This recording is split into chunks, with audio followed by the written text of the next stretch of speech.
Hey guys, welcome back to Raisins ASMR account.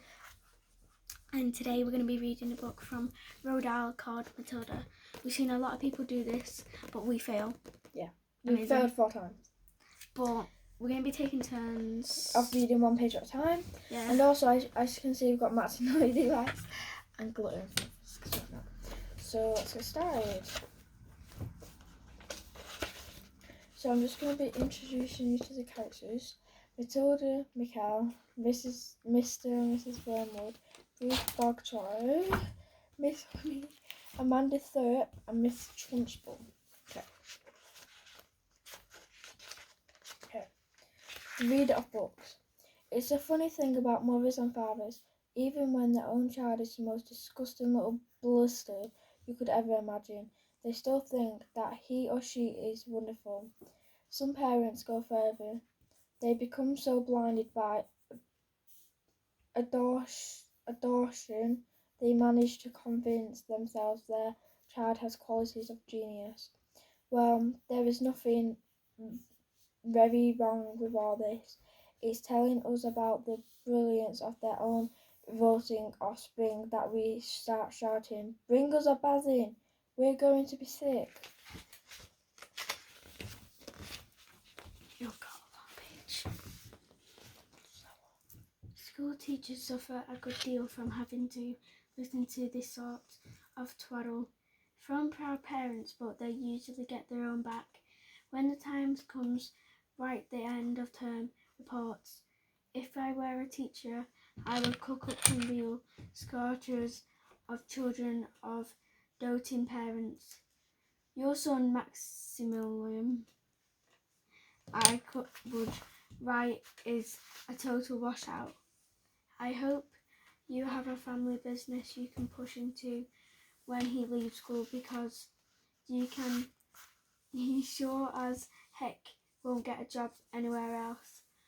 Or if I were feeling lyrical that day, I might write it was the curious truth that grasshoppers have their hearing organs in the sides of abdomen. Your daughter Vanessa, judging by what she's learned this term, has no hearing organs at all. I might even delve deeper into natural history and say Polydactyl Cyrida spends 6 years as a grub underground and no more than 6 days as a free creature of sunlight and air. Your son Wilfred has spent 6 years as a grub in this school, and we are still waiting for him to emerge from the chrysalis. A particularly poisonous little girl might sting me into saying Fiona has the same glacial beauty as an iceberg, but unlike the iceberg, she has absolutely nothing below the surface. I don't think I might enjoy writing end-of-term reports for the stinkers in my class, but enough of that, we have to get on.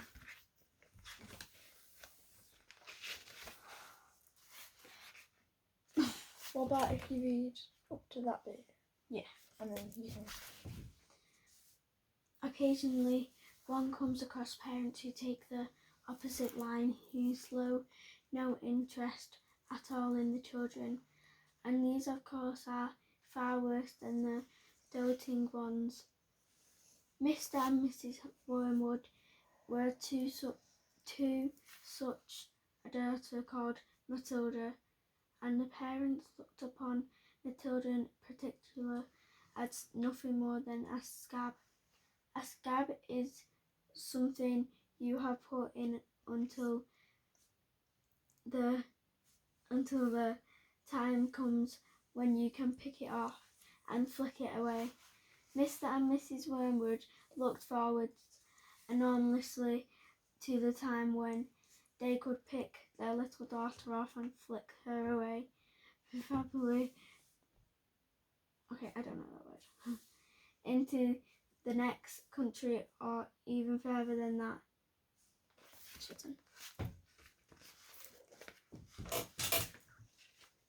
Is it bad enough when parents treat ordinary children as though they were scabs and bunions, but it becomes somehow a lot worse when the child is questioning is extraordinary, and by that I mean sent as if and brilliant.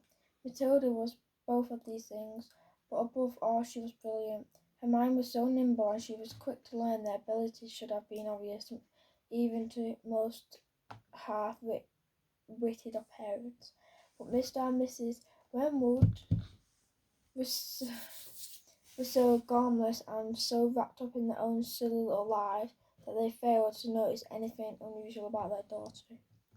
To tell the truth, I doubt they would have noticed had she crawled into the house with a broken leg.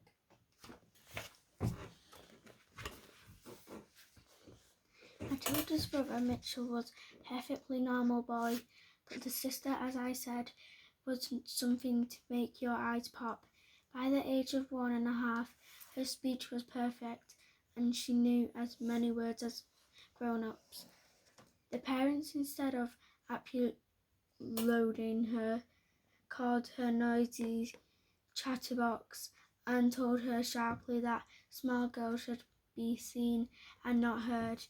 By the time she was 3, Matilda had taught herself to read, study newspapers and magazines. They lay around the house. At the age of 4, she could read fast books. The only book in the whole of this enlightened household was something called Easy Cooking, belonging to her mother, and when she read this book cover to cover and had learned all the recipes by heart, she decided she wanted something more interesting.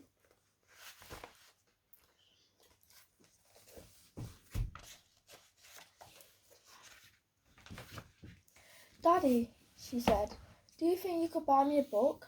A book, he said. Why would you want a flaming book for? To read, Daddy?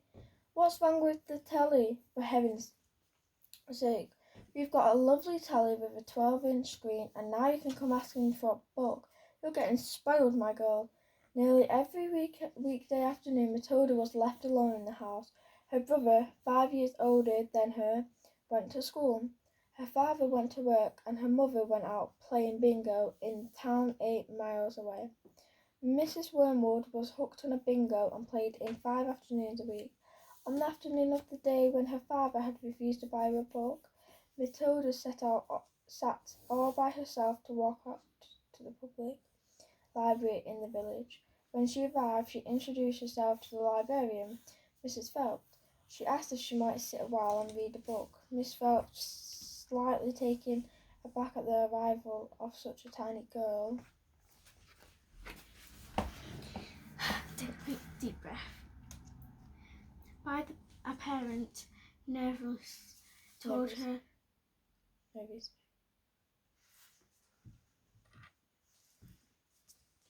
Nevertheless, told her was very welcome. Where at the children's books place? Matilda asked. They're over there on those lower shelves, Mr. Phelps told her. Would you like me to help you find a nice one with lots of pictures in it? No, thank you, Matilda said. I'm sure I can manage. From then on, every afternoon, as soon as her mother had left for bingo, Matilda would toddle down to the library. The walk took only 10 minutes, and this allowed 2 glorious hours sitting quietly, and this allowed her 2 glorious hours. I just read it twice, sorry. Cozy corner, devouring the book after another. When she had read every single child's book in the place, she started wandering round in search of something else. Mr. Phillips, who had been watching with her fascination for the past weeks, now got up from her desk and went over to her. Can I help you, Matilda? She asked. I'm wondering what to read next, Matilda said. I finished all the children's books. You mean you've looked at the pictures? Yes, but I've read the books as well. Mr. Phillips looked down at Matilda from her great height. Matilda looked right back up at her. I thought some were very poor, Matilda said, but others was lovely. I liked the secret garden best of all. I'm reading that in my school. I used to read. It was full of mysteries, the mysteries of the room behind.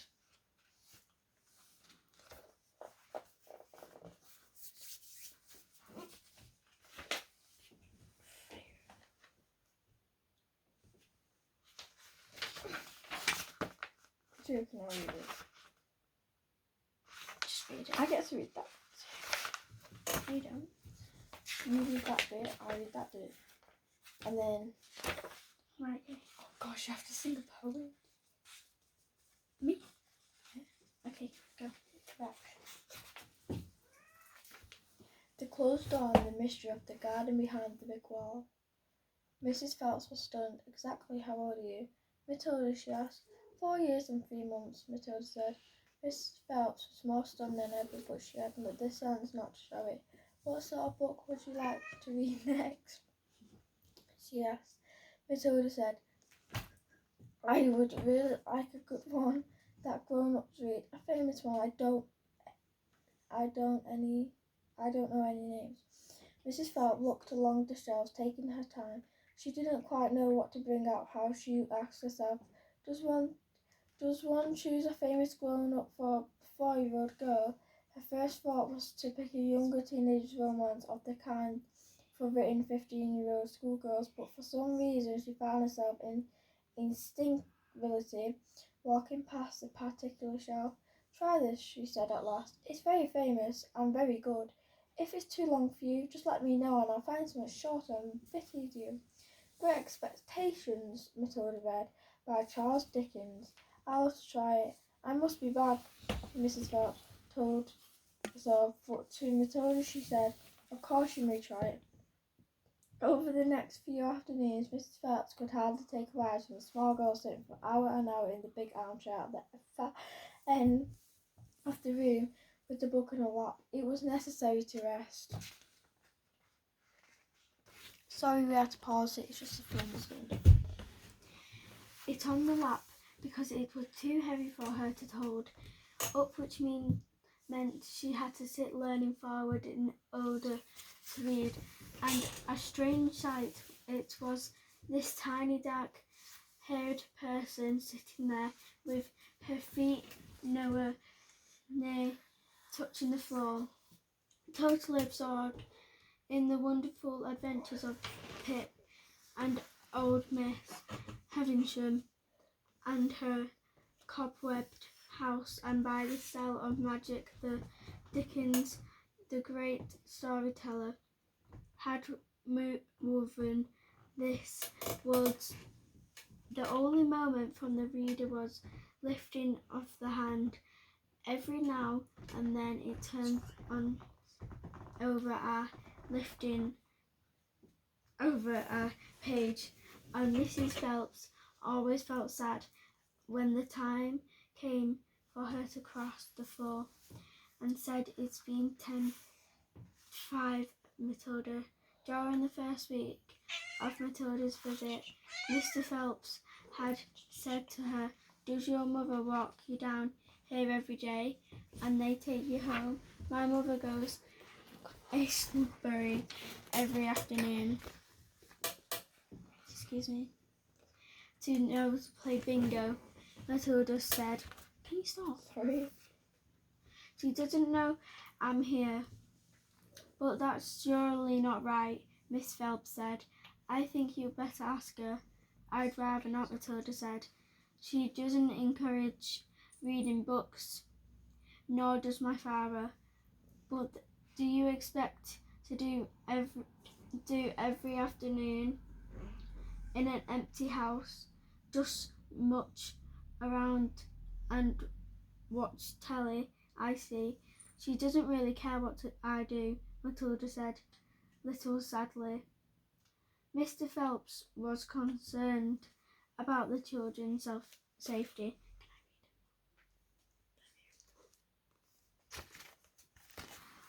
Are you open? Really spooky. On the walk through the fairly Buff Village High Street and the crossing of the road, but she decided not to interfere. Within a week, Matilda had Within a week, Matilda had just finished Great Expectations, which in that edition contained 411 pages. I loved it, she said to Miss Phelps.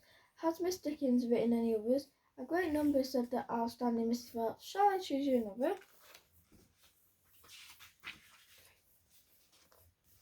Already? It's only a short page. Over the next 6 months, under Mrs. Phelps' watchful and accompanying eye, Matilda read the following books.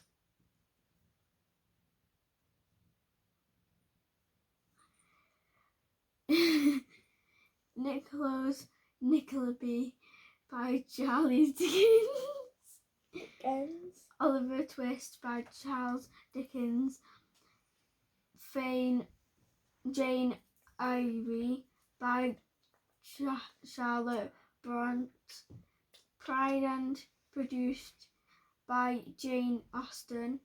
Test of the Jorvans by Thomas Hardy. Gone to Earth by Mary Webb. Kin by Rudyard Kipling.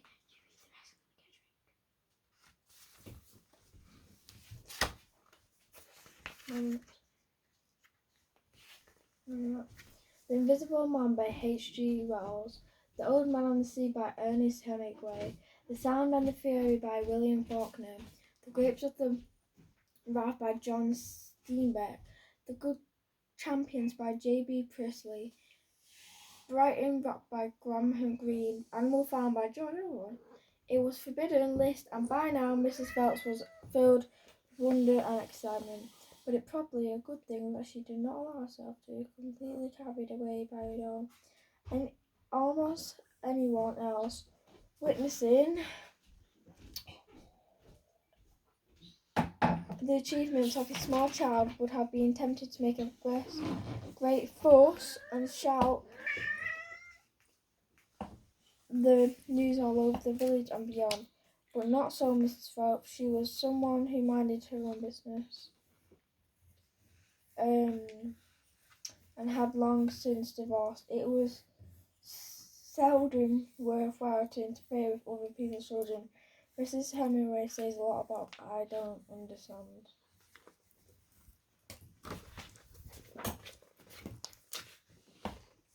Stand, Matilda said to her, especially about men and women.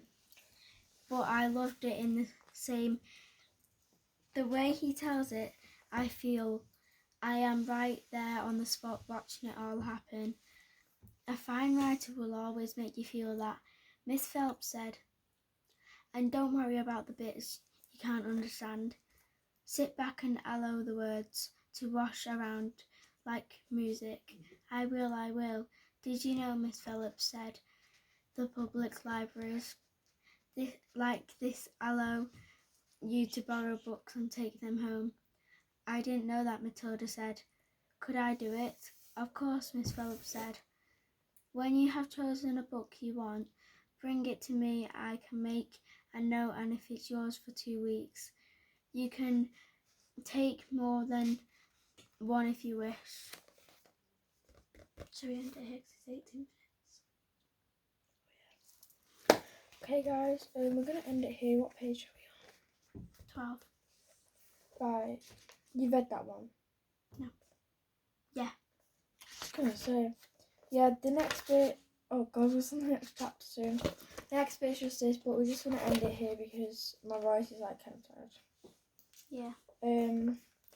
But yes. Bye. Bye.